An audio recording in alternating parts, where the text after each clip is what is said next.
Here's your Hebrew lesson. The word of the day is goel. Can you say it? Goel. It's like Joel, but with a G instead of a J. Goel. And it's 4 letters in Hebrew, and it means, it's usually translated redeemer or sometimes kinsman redeemer. And that's the significant word in the second part of Ruth, because remember, the widow has to be redeemed by, ideally, the brother, the younger brother of the deceased husband.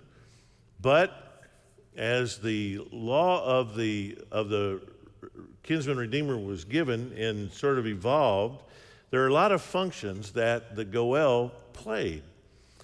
So the goel, the redeemer, had the very first function is that he redeems, he marries the widow. And again, typically this was the brother, but there's a passage in Leviticus, I believe it is, where it then gives who else may serve as a kinsman redeemer. And there's an order to it, that there's brother, uncle, cousins. It goes through sort of a list. But remember, the key is you're keeping the wealth in the family. And that's the whole purpose, that you had to marry within the tribe, and it had to be someone of your clan or your tribe, so that the property that the child would inherit would stay in the tribe. So you couldn't have someone, say, from the tribe of Benjamin be a goel for anybody in the tribe of Judah, because then, okay, now you'd be transferring property from one tribe to the other. And under the right circumstances, one tribe could eventually dominate, and some tribes could lose all their property. So this is about preservation of the land and of wealth and protecting future generations. So the primary purpose of the goel was to marry a childless widow, but the goel also had other functions. A goel could buy his kinsman out of slavery. Now, this was really common, that a person would get themselves in debt. Let's say there's a drought for 2 years and you have no food whatsoever, but you would sell yourself into indentured slavery. Now, remember, you could only do that. It was almost like leasing yourself out, and you could only do it till the year of Jubilee. So that's a maximum of 49 years. And that would be a long time. But typically, it would be shorter than that. But if a person so they got in debt, and then they would sell themselves out to someone in indentured servitude. So you give me enough money to support my family for this coming year, and I'll work for you for 6 years. And let's say that someone in the family thought, well, this is a disgrace, that one of my kinsmen is a slave, and I don't like that, so I will go be their redeemer. A goel, a kinsman of theirs, could go buy them out of slavery and settle up their debts. Another function of the goel was to be an avenger of blood. If someone was killed, let's say in a farming accident, which would have been real common, an axe head comes off of the handle and hits somebody in the head. Okay, now you're in areas of liability. Was this because of the person's negligence, or was this because of it's just an accident that could not have been foreseen or avoided? Well, the goel would act sort of as a prosecuting attorney and would seek vengeance for the deceased relative. And guess what? As the goel, they would also receive restitution. So if someone is killed, the goel would be the one that you had to pay restitution to, a kinsman. So there were a lot of different functions of the goel. The primary one, of course, the first one mentioned in the Bible, is to be a father of a child that would be the heir of the deceased person's wealth. So, and another part of it would be to buy forfeited land. So if, in Ruth's case, apparently Elimelech, you can pronounce it, I always pronounced it Elimelech until I knew a guy by that name in Israel, and he pronounced it Elimelech. So I sort of say it both ways now. You might hear either one. But it means my God is king. And Elimelech wanted, apparently he owned land there in Bethlehem, but when there's a drought, land's not doing any good, so they went to Moab. When they come back, somebody else is probably farming that land. Someone else has claimed the land, but they've certainly not paid Naomi for it. So the Goel would have the right to buy the land or to own the land, but part of the deal would be having to take care of Ruth, the widow. So that's all going to come into play. So let's look at Ruth chapter 3, where we pick up our story. And now we've sort of seen little glances and looks between Ruth and Boaz, but here's where the move is made, and here's where the romance develops, where intentions are made known. So verse 1 of Ruth chapter 3, then Naomi, her mother-in-law, said to her, my daughter, should I not seek rest for you, that it may be well with you? Now we've seen this word before. When Naomi parted from her daughters, she said, look at chapter 1, verse 9, the Lord grant that you may find rest, each of you in the house of your husband. I think the significance of the word is really more than rest, like taking a nap. It's more like refuge, something that you can be at rest. You're at home, you're protected, you're cared for, you don't have to worry. And that's what Naomi means by rest. And this is what she wanted each of her daughters-in-law to have. And she told the one to go back. She told them both to go back. Of course, one did go back to her people, the Moabites, but Ruth, of course, has come with her. And Ruth's pledge, Ruth's profession of faith, if you will, is that she has found rest. She said, your God will be my God. And where you die, there will I be buried. So this is Ruth's profession that I'm okay. I have found rest with you. I found rest with your God. I found rest with your people. So Ruth is content, but Naomi is not. Naomi still wants more for Ruth. And she says, should I not seek rest for you that it may be well with you? She says, am I wrong for being a matchmaker? Is it wrong for me to want you to have a good husband and a good marriage? And this is, of course, there are lots of jokes about Jewish mothers being matchmakers, and indeed, this is what she's doing. And then, so after she says, she asks this question, is it wrong for me to want this for you? Now look, a name comes out of her mouth. Is not Boaz our relative, with whose young women you were? So, see, he is winnowing barley tonight at the threshing floor. All right, so there's been weeks of harvest here. They've been cutting the sheaths, letting them dry.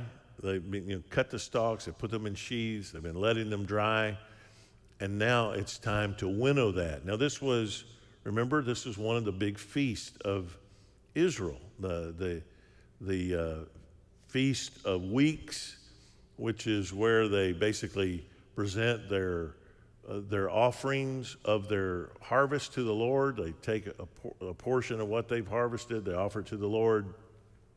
They do this by supplying the priest, and they burn fragrance and incense. They burn some of the grain, all of that as a fragrant offering to the Lord. And this is a time of great celebration. It has both cultural and spiritual significance. Part of their worship at the tabernacle will be centered around the harvest. in thanksgiving to God. But it's also party time. I mean, this is a happy time. Your reserves of the past year are depleted. The harvest that you get is significant. It's going to keep you alive for the next year. And if God has been good and blessed you with rain and sunshine, and you've got a plentiful harvest, this is a time of great celebration. And they've been harvesting for weeks. Now they're going to take the cut stalks and that are grouped in sheaves. They take them to the winnowing floor.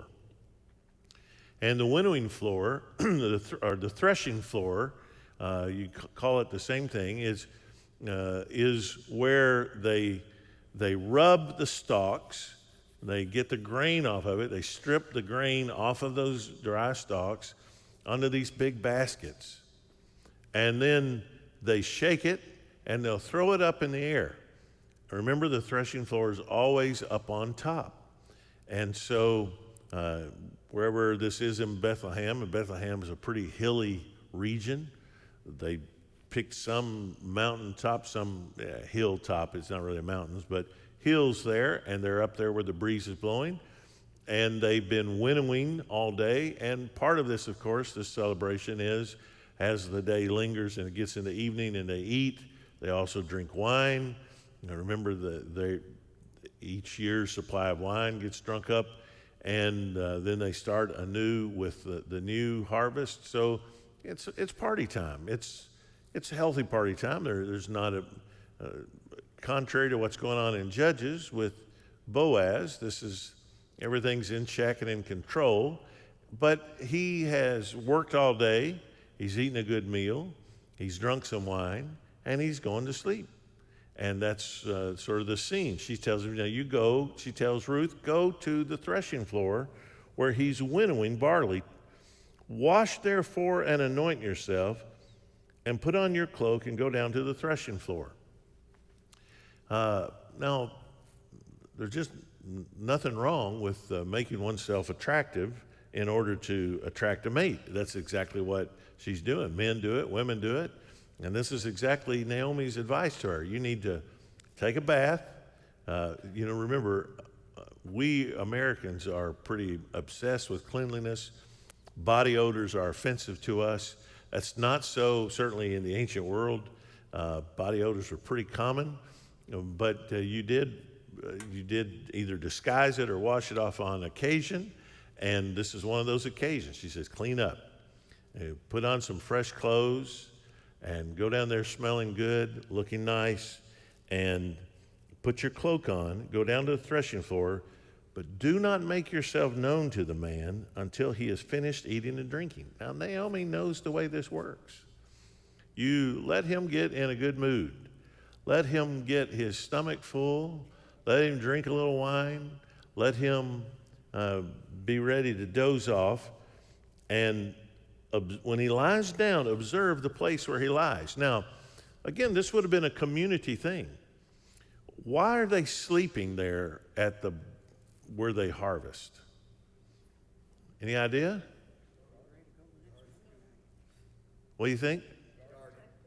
To guard it. Yeah, again, guys with one ears really shouldn't ask questions of audiences. I can never understand. But I could read Daryl's lips. That's exactly right. Remember in the book of Judges, so the contemporary with this is the story of Gideon. And I told you, Gideon is threshing wheat where? In the wine press. He's not up on the hilltop. He's down in the valley hiding from the Midianites, because this is what the enemies would do. They would let you do everything, and at the moment you finish the harvest, that's when they would attack. They're not gonna steal your barley in sheaves, because then they'd have to winnow it, right? They'd have to thresh it. They're going to wait till you do all the work, then they steal it. So this tells us something about Boaz's character. First of all, he's circumspect. He's guarding what is his. He's not cowardly like Gideon. He's at a threshing floor, not a wine press.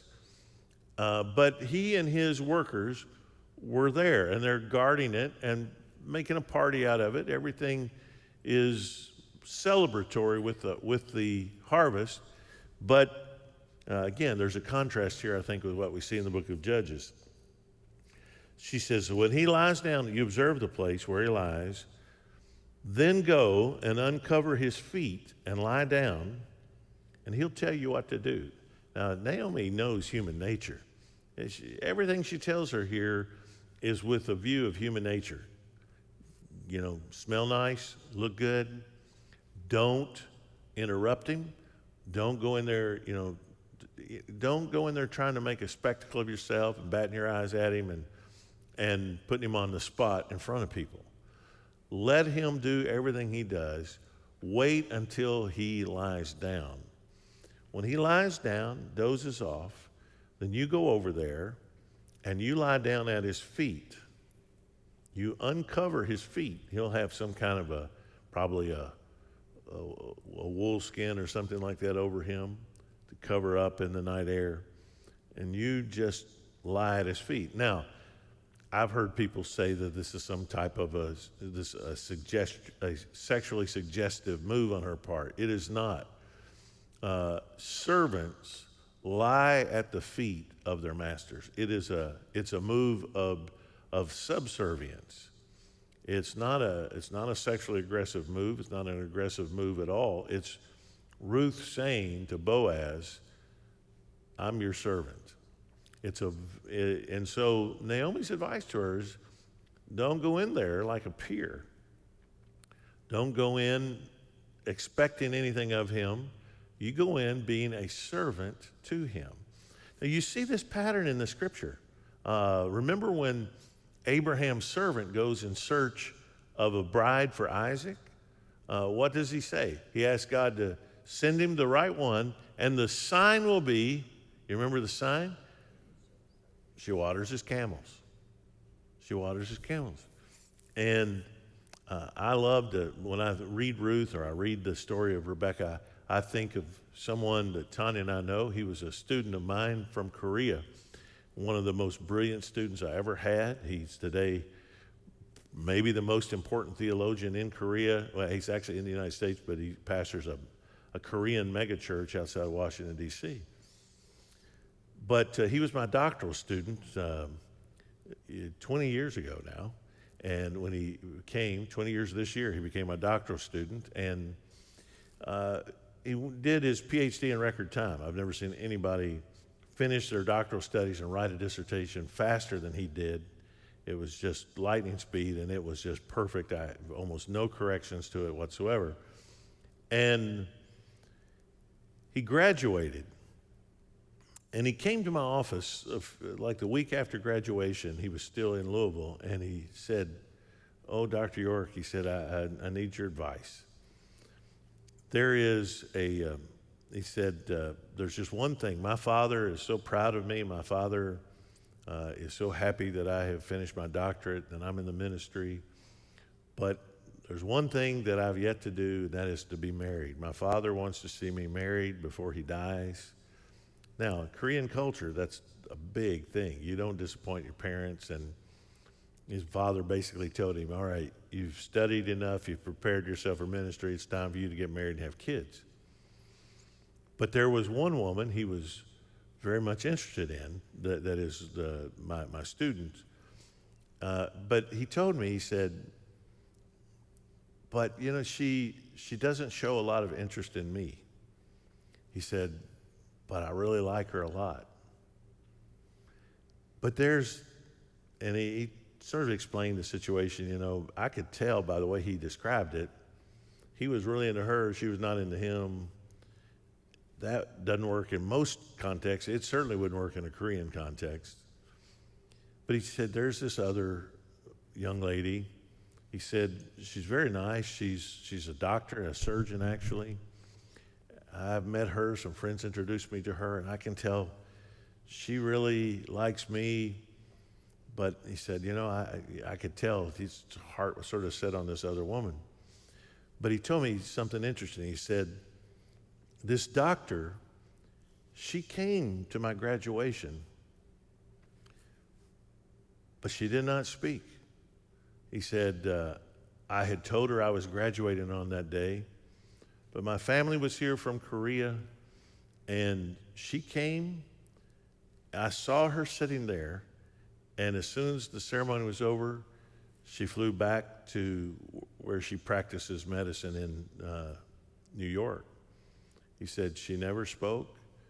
She never interrupted my family in any way because she's not been properly introduced to them. She's not my girlfriend, but she just came and she saw the graduation ceremony and she went back. And I looked at him and I said, "Oh, that's your gal." I said, "Don't you understand what she did?" He said, "No, Dr. York, what did she do?" I said, "She watered your camels." He said, "What do you mean?" I said, "What kind of a woman flies all the way here just to see you graduate and does not interrupt you, doesn't stick herself in your family business, does not try and ingratiate herself with you or your family. She just comes to see and to go back." I said, "Don't you see what she's done?" I said, "She's doing that just in case the Lord allows you to be her husband. She will have been witness to one of the most significant moments in your life, but she's asked nothing in return." I said, "That's your gal." I mean, tears were coming down his cheeks. It was hard. I said, "Listen, that other woman, even if you talked her into marrying you, it would never work. Whoever cares least about the relationship has all the power in the relationship, and I'm telling you, she'll always have it. You're not on equal footing. You don't both want the same thing equally." I said, "Trust me on this. This doctor, that's your gal." Well, they've been married now, 19 years. And she is a phenomenal pastor's wife to him. We've spent time with them in their home when they lived in Korea. And it's just, I'm not a prophet or the son of a prophet, but I think I'm like Naomi. I know these things. I saw what was best for him. And you know what? It proved true. I don't think I've ever seen a wife with a greater servant heart. She's a surgeon. She owns a whole string of clinics all in New York and New Jersey. She's not, when I say a servant, I don't want you to picture some woman who just sitting around the house doing nothing but, cooking. This gal is phenomenal, and yet in spite of all of it, she is one of the most servant-hearted people I've ever seen. Well, he went back to Korea for a while and was teaching in Korea at Chongshin Seminary, and she would they would make sure that they were together 20 nights out of each month. And she would fly to Korea every month and make all the meals for him and his dad. And she would stay there 10 days, make all their meals for the other 20 days, and then she'd come back to the States and he would come back and spend like 10 days here. That went on for several years until now he accepted the pastorate of this large church here in the States, and they are both together there now all the time. But I just watched in amazement as she just lived up to everything that she showed in that one thing.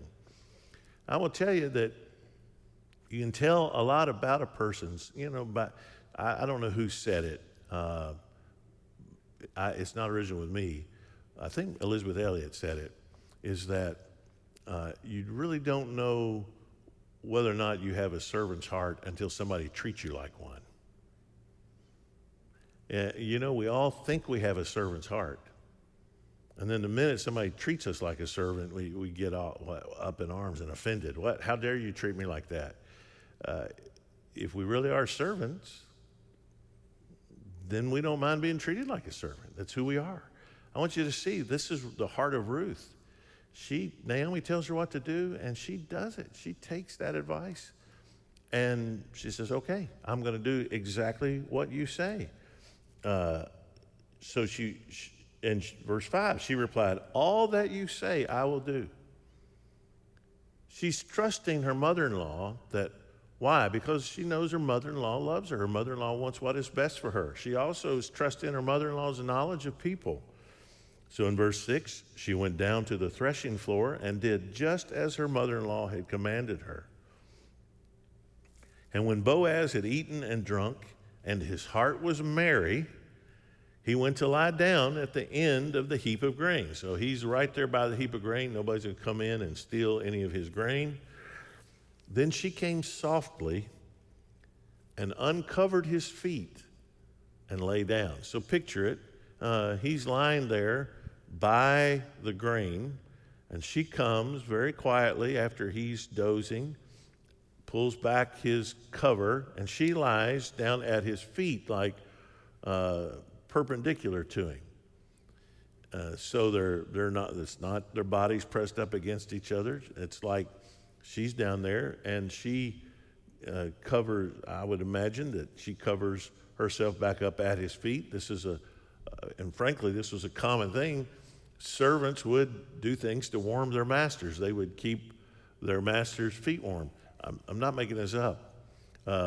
You go to Ephesus, one of the main things that they always take tourists in Ephesus to see, and Ephesus, the big city there in western Turkey, right on the coast, or near the coast now. It used to be on the coast.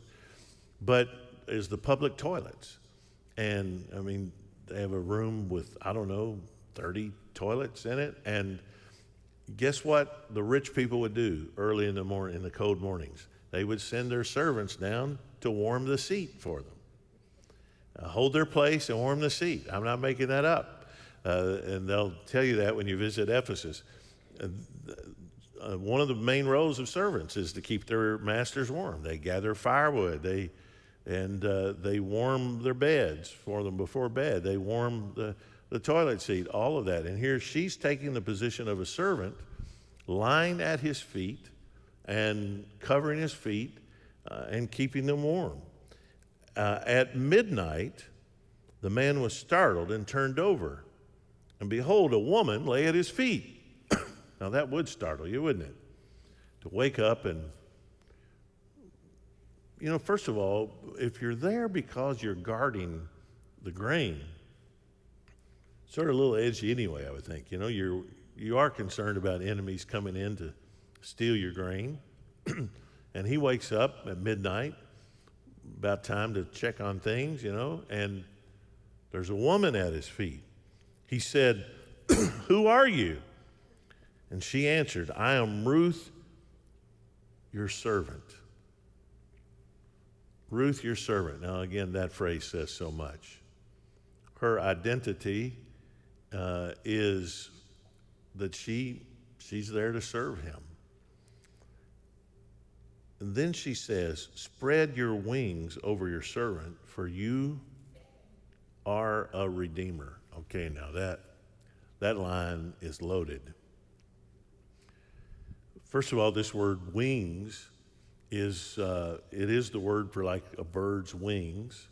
It's also used of a covering like a coat, and you could use that to spread your wings around someone would be to cover them with your cloak or your blanket. And she uses that. This is the word God uses of how he gathers us under his wings. We are in the refuge of his wings. This is the word. You see this word elsewhere in the scripture. And she says, "Spread your wings over me. Cover me with your wings." But it's the second part of the sentence that grabs his attention. Because you are a redeemer. You are a goel. Now that is important because of what it says. First of all, it says Ruth is a woman of honor. This isn't a seduction. This isn't some sexual aggression. Ruth isn't saying, "I'm available for gratification or for a momentary fling." She's available to be redeemed. And that means commitment. To be the goel and to acknowledge that you're the goel is to then take responsibility. And the reality is, Boaz doesn't know. Does she have debts? Is she an asset or a liability financially? He doesn't know. But she's clearly saying to him, what this is about is you having the opportunity to redeem me.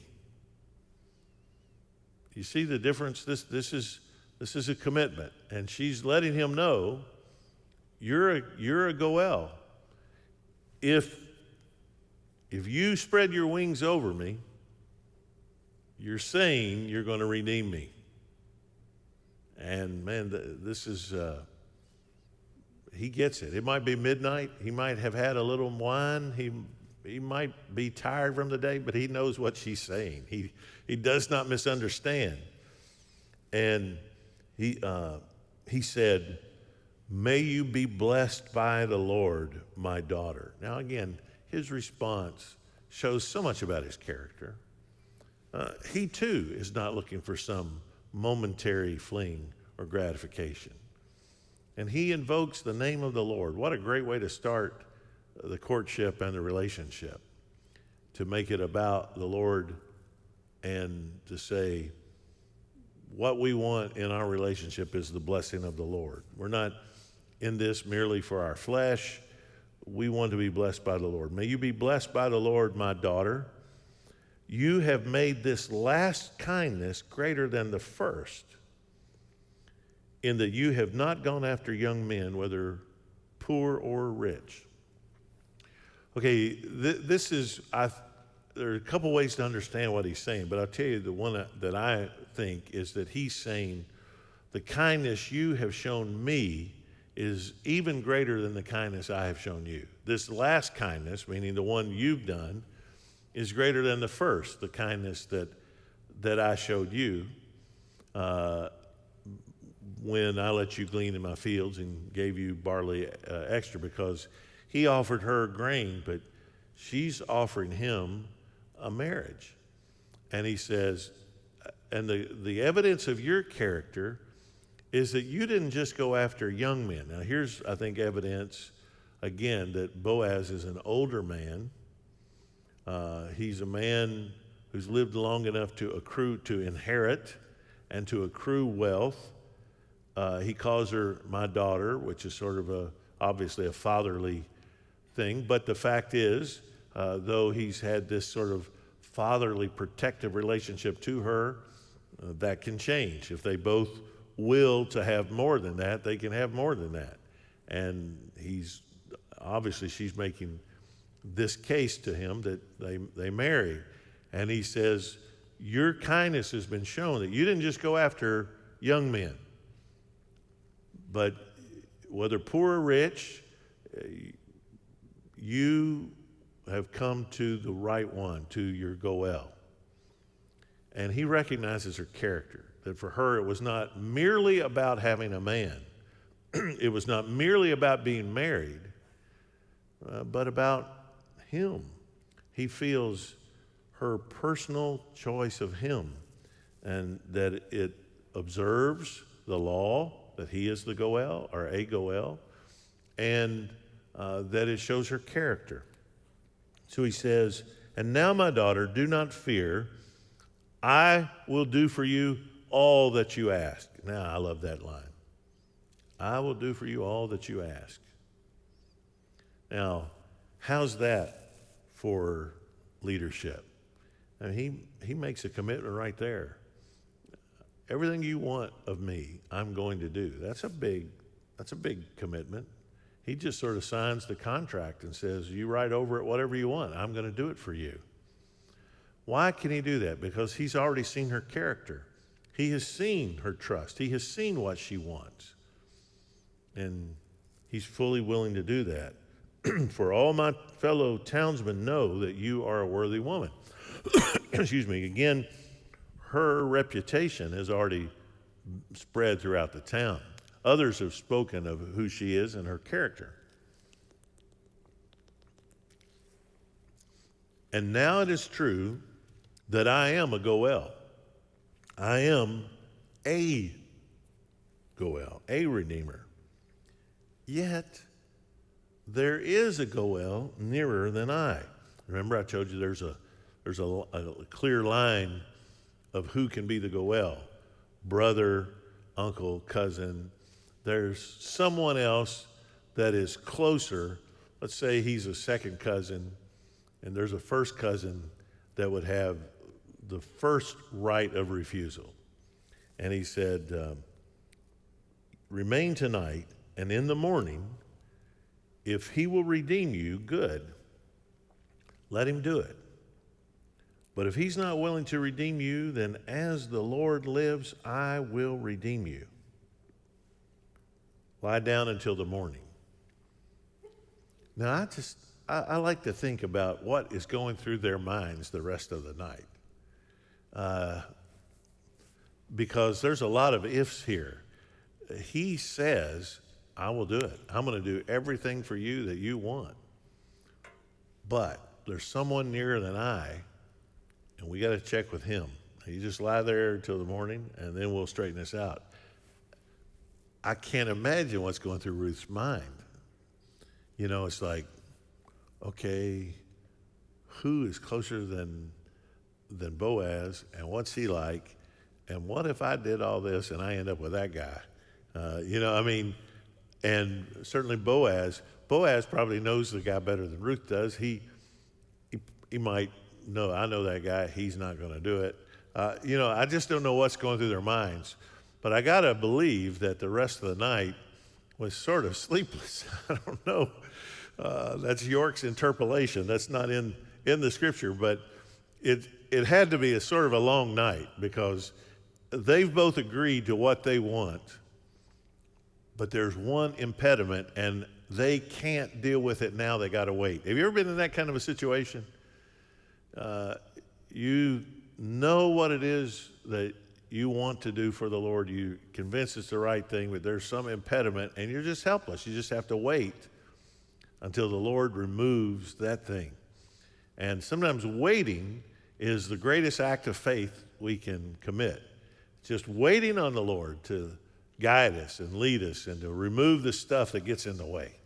And this is what they have to do. They have to wait until morning. It must be a long night. So she lay at his feet until the morning, but arose before one could recognize another. So in the morning, before it's light, she gets up. And, I've had the occasion to, a few times, sleep in a communal thing like this. Tanya has too, where we've been down in Brazil and up in the jungle. And it's funny, just the way it is to sleep with a lot of people around you, and you're just out in the open. We've done it before in hammocks many times. I can remember we used to go to this little village upriver from Manaus called Janauaca on Lake Samauma. And I can remember one night we were sleeping out there on the, Tanya and Penny were, they have walls, but the walls are almost meaningless. They don't go all the way to the roof. Everything's open up there. The walls just give people dressing privacy, but you talk, you hear everything that's going on in the next room. We were out on the sort of the little porch area. Tanya and Penny, I think, were on the inside. I was sleeping out there. I remember Seth was a teenager, and a pastor named Vandelay, and I think Moises and Veda were there. Moises just died of COVID in December. Dear friend of ours. Anyway, we were out there just having a time, and it was like 3 o'clock in the morning, and Seth got up to use the bathroom. I think he might have been 13, 14. Everybody's laying there ostensibly asleep. Seth gets up to go to the bathroom. As he goes by Vandelay, this pastor, about, 15 years older than me, Vandelay's snoring in his hammock, and Seth walks by him and he goes, "Ah!" And anybody who wasn't awake was then. Seth jumped out of his skin. You're out in the middle of the jungle, and somebody scares you like that. Another time I can remember at that same village sleeping on a boat. It's hard to picture these boats that go up and down the rivers there. They'll have like 3 stories on it, and you just tie your hammock up on that. And I was asleep, a bunch of people asleep. This boat's docked up on the edge of the river, and about, 2 o'clock in the morning, I heard a commotion. I opened up and I looked, and a guy's climbing up over the back rail, and he's got something in his hand. I don't know, like the size of a watermelon, but it was dangling under his hand, and I can't see, it's dark. We had an ice chest there, just about, 5 feet away from my hammock. He comes over, he opens up our ice chest, and he puts that thing in. and then closes it. And I still don't know who the guy is. I don't know what he's got. I don't know what he put in our ice chest. The next morning I woke up early at first light, and I go over there to open that ice chest, and there's a dead armadillo on our ice. And he had hunted that night and got his armadillo, but he didn't want to clean it till the next morning. He put it in our ice chest, and that sort of ruined our ice for the rest of the trip. But you know, it's funny being in those community sleeping situations. Few of us are ever in that, and you go into another culture, it's really common. And that's exactly what you've got here. You got a bunch of people sleeping on the threshing floor. They're guarding the wheat or the barley. They've been celebrating the harvest. But you can see Ruth is enough awake during the night that she knows she needs to leave before anybody else is awake, before anybody can recognize her. And she gets up and leaves. She doesn't want anybody thinking that anything improper has been done. And he said, as she's leaving, he says, he says to his apparently to his workers, let it not be known that the woman came to the threshing floor. So here's instruction to his workers: don't gossip about this. Don't let anybody know that this happened. And he said, by the way, why would he do that? Apart from issues of reputation, remember, if there is a nearer kinsman, now that kinsman could claim, if he misunderstood what took place here, he could claim that Boaz as basically averted his rights. He has not looked out for him. So Boaz just tells his guys, don't let anybody know that she was here. And he said, bring the garment you're wearing and hold it out. So she comes as she leaves and holds out her garment. And look, he takes like a scoop, and he measured out 6 measures of barley and put it on her. Then she went into the city. So he doesn't send her away empty-handed. He sends her away with, look, I'm the one who's going to care for you. Not only you, but I care for your mother-in-law. She held it. In verse 16, when she came to her mother-in-law, she said, Naomi says, how did you fare, my daughter? She told her all that the man had done for her, saying, these 6 measures of barley he gave to me, for he said to me, you must not go back empty-handed to your mother-in-law. She replied, wait, my daughter, until you learn how the matter turns out, for the man will not rest, but will settle the matter today. I like that. Naomi knows, okay, he's not going to wait around about this. This isn't something he's going to do next week. He will get this settled today. And so chapter 4 is the story of how that gets settled.